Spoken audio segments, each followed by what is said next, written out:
கர்த்தர் யாக்கோபின் மகிமையை திரும்ப வர பண்ணுவது போல் இஸ்ரவேலின் மகிமையையும் திரும்ப வர பண்ணுவார். இது எந்த சூழ்நிலையில் எழுதப்பட்டது அப்படின்னா, நாகும் தீர்க்கதரிசி தான் இது எழுதுறது. இது எந்த சுச்சுவேஷன்ல எழுதப்பட்டுச்சு அப்படின்னு கேட்டீங்கன்னா, அசிரிய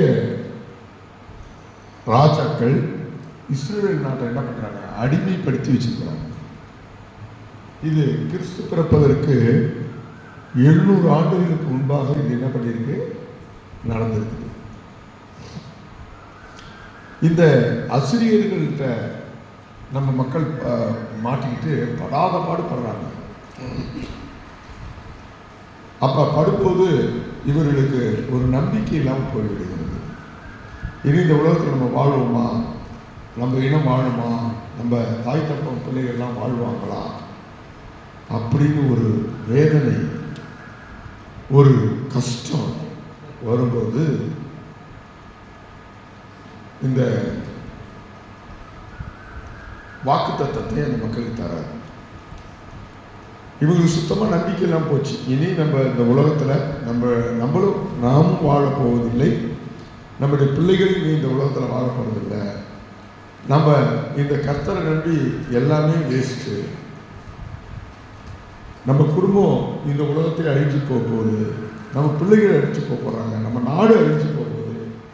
நம்ம என்ன ஆசைப்பட்டோமோ, நம்ம என்னெல்லாம் எதிர்காலத்தில் வாழணும்னு நினைச்சோமோ எல்லாமே போச்சு அப்படின்ட்டு இருக்கிற வேலையில் நாகுங்கிற தீர்க்கதரிசியை கிமு 700 எழுத பண்ணி ஒரு வார்த்தை கொடுக்குறாரு. என்ன வார்த்தை கொடுக்குறாரு அப்படின்னா, நீங்கள் திரும்பி இந்த உலகத்தில் வாழ்வீங்க, நீங்கள் திரும்ப நல்லா இருப்பீங்க, உங்கள் நாடு திரும்ப செழிக்கும், உங்களை அடிமைப்படுத்தி இருக்கிற இந்த அசிரியர்கள் உங்களை விட்டுட்டு ஓடிடுவாங்க, அந்த அசிரிய நாடு நெருப்பாலையும் தண்ணியாலையும் அழிஞ்சு போவோம் அப்படின்னு சொல்றாரு. என்கிட்ட நம்பிக்கையே இல்லை. ஆனால் பிற்காலத்தில் பார்த்தீங்கன்னா அசிரியர்களுடைய தலைநகர் எது அப்படின்னு பார்த்தீங்கன்னா நினைவு பட்டணம்.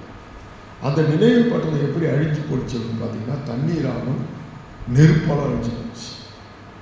அது அழிச்சு தீக்கரையாக்கப்பட்டு அந்த நகரம் ஒன்றுமில்லாமல் போய்விட்டது.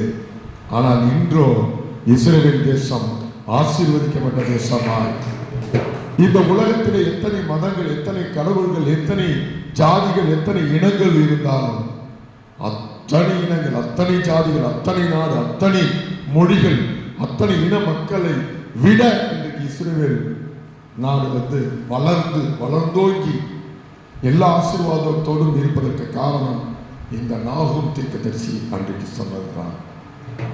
திரும்பவும் உங்களை நான் வாழ வைப்பேன், திரும்பவும் உங்களுக்கு ஒரு வாழ்க்கையை கொடுப்பேன், திரும்பவும் உங்களுடைய குடும்பம் நல்லா இருக்கணும், நீங்க நல்லா இருக்கணும், உங்க பிள்ளைகள் நல்லா இருப்பாங்க அப்படின்னு ஒரு நம்பிக்கையை சொன்னார். அது வெறும் வாய் வார்த்தையோடு மாத்திரம் இல்லை, அது அப்படியே நடந்தது. இன்றைக்கு இயேசுவின் மீது நம்பிக்கையோடு வந்திருக்கிற அன்பு சகோதரர்களே, பல ஆண்டுகள் நீங்க கஷ்டப்பட்டிருக்கலாம், வேதனைப்பட்டிருக்கலாம், உங்களுடைய குடும்பங்கள், உங்களுடைய பொருளாதாரங்கள், உங்களுடைய உடல் ஆரோக்கியம் எல்லாம் நாசமா போயிருக்கலாம், ஒன்றுமில்லாமல் போயிருக்கலாம்.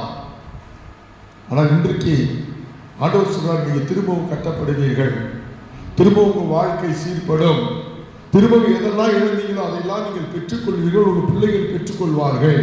எந்த நாட்டை, எந்த இடத்தை இழந்தீர்களோ அந்த இடத்தை திரும்ப உங்களுக்கு கொடுப்பதற்கு கர்த்தர் சொல்லுகிறார். 8வது மாதம் 1ஆம் தேதி சொல்லுகிறார். எனக்கு கூட ஆரம்ப காலகட்டங்களில் இந்த விழுப்புரம் மாவட்டத்துக்கு நான் ஊழியத்துக்கு வந்தபோது நான் மட்டும் அழிஞ்சிருவேன்னு நான் நினைக்கிறேன், என் குடும்பமே அழிஞ்சிருச்சு அப்படின்னு தான் நினைச்சேன். ஏன்னா அந்த மக்களோடு பழகும்போது மிக கொடூரமான சில காரியங்களை நான் அனுபவிக்க வேண்டியதாக இருந்துச்சு. எவ்வளவுதான் பழகினாலும், எவ்வளவுதான் ஊழியர்களை செய்தாலும் ஜனங்கள் குறை சொல்வதும், ஜனங்கள் அழிக்க தேடுவதும் பார்க்கும்போது நிச்சயமாகவே இந்த ஊரில் எங்களுடைய குடும்பம் அழிச்சு போயிடும் அப்படின்னு நினைச்சோம். நான் கர்த்தரோ 20 வருஷம் கழித்து பார்க்கும்போது ஒரு வளர்ச்சியை கொடுத்திருக்கிறார். ஹல்லேலூயா. எங்கள் ஊருக்கும் இந்த ஊருக்கு என்ன ஒரு வித்தியாசம் அப்படின்னு கேட்டிங்கன்னா, அங்கே நல்லா பழகுனா பழகுவாங்க. அங்கே திட்டினாலும் பாஸ்டர் திட்டினாலும் ஜனங்கள் அதை ஒரு பெருசாக எடுத்துவாங்க. ஆனால் இங்கே அப்படி கிடையாது. என்னதான் நீங்கள் பழகி என்னதான் நீங்கள் கொடுத்து அவங்க மேன்மையாக வச்சுருந்தாலும் ஏதாவது ஒரு ஆலோசனை நம்ம அவங்களுக்கு சொல்லிட்டோம் அப்படின்னா உடனே என்ன பண்ணுவாங்க, பீறி போடுவாங்க, நம்மளை வேதனைப்படுத்துவாங்க, கொடூரமாக தாக்குவாங்க. ஆனால் பைபிளில் என்ன சொல்லியிருக்க, கடிந்து கொண்டு கண்டனம் சொல்லி புத்தி சொல்லுங்க.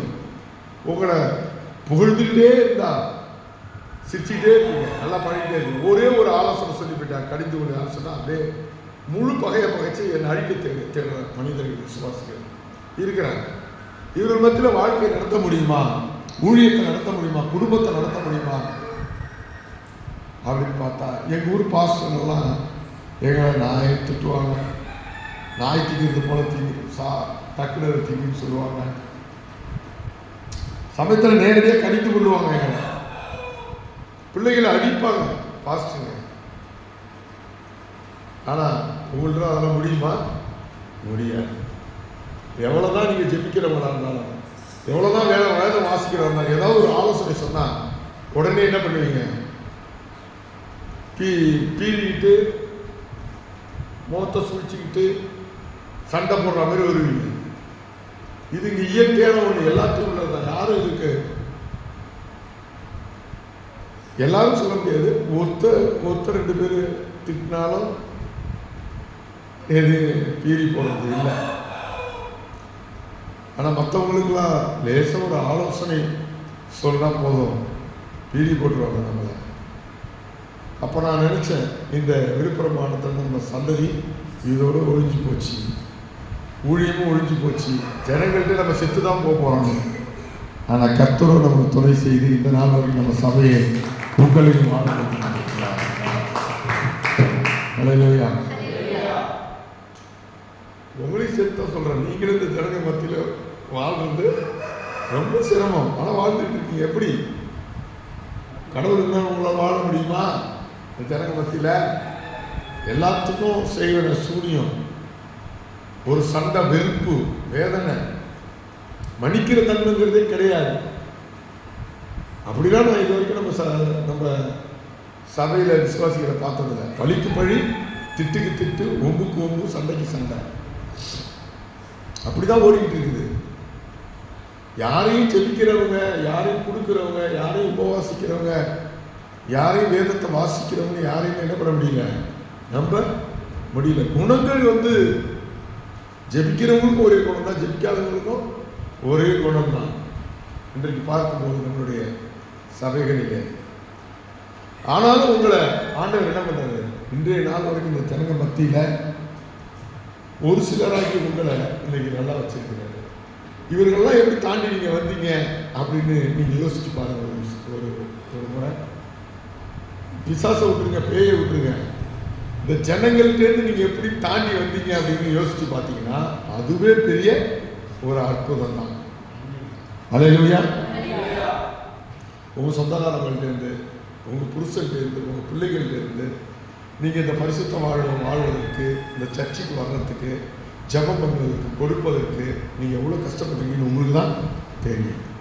ஆனால் ஒரு காலத்தில் நீங்கள் நினச்சிருப்பீங்க, என்ன நினச்சிருப்பீங்க, இந்த வாழ்க்கை வாழ முடியாது, இதில் வாழ்ந்துட்டு நம்ம நிச்சயம் செத்து தான் போக போகிறோங்க. ஆனாலும் உங்களை மீட்டு கொண்டு வந்து இந்த இடத்துல உட்கார வச்சுருக்கிறது யார்? இயேசு. அதனால திரும்ப சொல்கிறாரு, அவர் என்ன சொல்கிறாரு பாருங்க, திரும்ப படிங்க.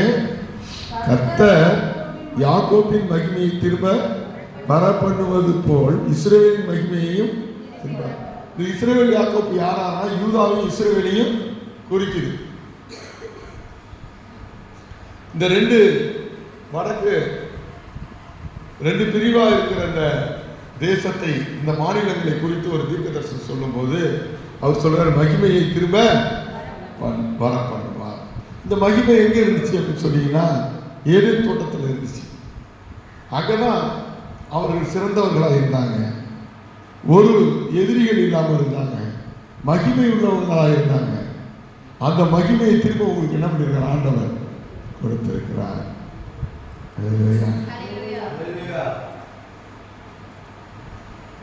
அப்படிங்க எவ்வளோ கஷ்டப்பட்டு இந்த சபைக்கு வர்றீங்க, எவ்வளோ துன்பங்கள் தொல்லைகளை அனுபவிக்கிறீங்க. ஒரு காலகட்டத்தில் இந்த வாழ்க்கையிலே நம்ம அழிஞ்சிடுவோமா அப்படின்னு நீங்கள் நினைக்கிறீங்க. ஆனால் உங்களுடைய மகிமை ஆண்டவர் என்ன பண்ணுவார்? திரும்ப வர பண்ணுவார். இல்லையா? பயப்படாதீங்க. இந்த 8வது மாதத்தில் கர்த்தர் சொல்லுகிற ஒரு காரியம் என்னன்னா, மகிமையை திரும்ப வர பண்ணுவார். இப்போ மகிமைனா என்ன? நீங்கள் இழந்த அந்த செல்வங்கள், நீங்கள் இழந்த அந்த ஆசீர்வாதங்கள், நீங்கள் இழந்த அந்த மதிப்பு மரியாதைகள், நீங்கள் உங்கள் சொந்தக்காரங்க மத்தியில் எவ்வளோ மரியாதையாக இருந்தீங்க, இன்னைக்கு மதிப்பு மரியாதைலாம் இழந்து போச்சு. ஒருத்தரும் மதிக்க மாட்டான். ஒரு கல்யாணம் வச்சா கூட சொல்ல மாட்டான், காது குத்தி வச்சா சொல்ல மாட்டான், மதிக்க மாட்டாங்க. அப்போ நான் என்கிட்ட நிறைய பணம் இருந்துச்சு, நல்லா சொத்து இருந்துச்சு, என்னை எல்லாரும் மதித்தாங்க. இப்போ என்கிட்ட ஒன்றும் இல்லைங்க, நான் ஒரு அன்னாட காட்சி மாரி இருக்கிறேன். என்னை பார்த்தா கிண்டல் பண்ணுறாங்க, என்னை பார்த்தா கேலி பண்ணுறாங்க. என் வாழ்க்கையே ஒன்றும் இல்லாமல் போயிட்டுங்க. நான் இந்த உலகத்தில் எடுக்குடி போல இருக்கிறேன், எல்லாரும் என்னை வேலை விடுறாங்க. அப்படி எத்தனை பேர் அழுதுருக்கீங்க? எத்தனை பேர் வேதனை பண்ணிருக்கீங்க? உங்களை பார்த்தா ஆண்டவர் சொல்கிறாரு, திரும்ப உங்கள் குடும்பத்தின் மகிமையை. ஹல்லேலூயா. பயப்படாதீங்க. இந்த நம்பிக்கையோடு நீங்கள் போங்க. நிச்சயமா ஆண்டுகள் மாறலாம், அப்படியே இருக்காம தான் இருக்கும் ஆண்டுகள். இப்போ நான்லாம் ரட்சிக்கப்பட்ட பிறகு கிட்டத்தட்ட 15 வருஷம் அப்படிதான் இருந்துச்சு ஆண்டு. ஒன்றும் ஆசீர்வாதம் எதுவுமே இல்லை. இயேசுவை கும்பிடுவேன், 3 மணிக்கு எழுந்திரிச்சு லோ லோ லோ லோ லோப்பேன். ஆனால் அப்படிதான் இருந்துச்சு 15 வருஷம். எந்த மாற்றமும், பொருளாதாரத்தில் எந்த மாற்றமும் இல்லை, உடல்ல இருந்த வியாதியிலும் பெரிய ஒரு மாற்றம் இல்லை, ஆராதனை செய்கிற இடங்களிலும் பெரிய மாற்றம் இல்லை, பொருளாதாரத்திலையும் அடுத்தவங்க கொடுக்குற அளவு மாற்றம் இல்லை. ஆனால் இன்னைக்கு படிப்படியாக அந்த நிலை மாறி வருகிறது. சிலவங்க சொல்லுவாங்க, அப்போ சில காலத்தில் எல்லாத்தையும் இழந்தாங்க, இயேசு எல்லாத்தையும் இழந்தாரு, அவரு இழந்தாரு. எதுக்காக? நீங்கள் நாங்கள் பெற்றுக்கொள்வதற்காக இழந்தார். நம்மளும் இழந்த போய் நடுத்தருவில் நிற்கிறதுக்காக நம்மளை அவரும் இழந்து நம்மளும் இழக்க வைக்கல. அவர் இழந்தார், அப்போஸ்தலர்கள் இழந்தாங்க. எதுக்கு? உங்களை என்ன இந்த தேசத்தில் நல்ல விதமாக வாழ வைக்கிறாங்க. அதனால நீங்க இந்த 8வது மாசத்துல ஒரு முடிவு எடுக்கணும். கர்த்தர் நிச்சயமாகவே நம்மளை வாழ வைப்பார், இழந்த மகிமையை திரும்ப கொடுப்பார்.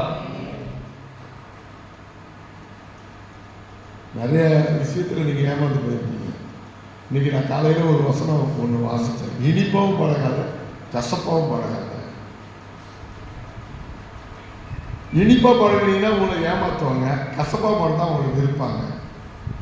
உப்பை போல நிதானமா பழக கற்றுக்க. அது நிறைய விஷயத்தில் நீங்க நிரூபிச்சிருக்கீங்க. இப்பெல்லாம் விசுவாசிக்கிறது நான் அதிகமா அப்ப உள்ள மாதிரி பழகிறது கிடையாது. நீங்கள் என்கிட்ட அதிகமாக பழகிறது இல்லை. ஒரு காலத்தில் ஏமாந்து தான் போயிட்டேன். விசுவாசிக்கிற நிறைய பேர் ஏமாந்து தான் இல்லை. இப்போதான் நான் யோசிக்கிறேன், நம்ம அப்படிலாம் ஏமாந்துருக்கிறேன். அப்போ நீங்களும் எப்படி இருக்கணும்னா நிதானமா எல்லாத்தையும் பழகணும்.